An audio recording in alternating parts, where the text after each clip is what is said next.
scope mount installation videos. Punch the rear sight retaining pin out, using a pin punch.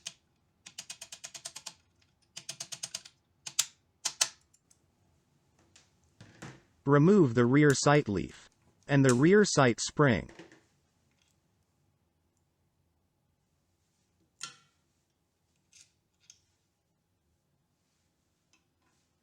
Insert the steel base nut into the rear sight base.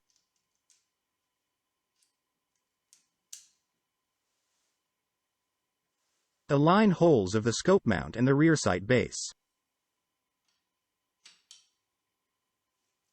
Insert the scope mount retaining pin.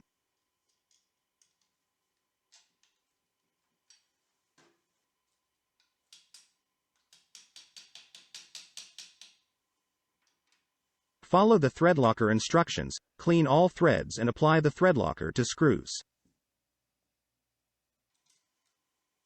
Screw and tighten the bolt into the rear sight base nut.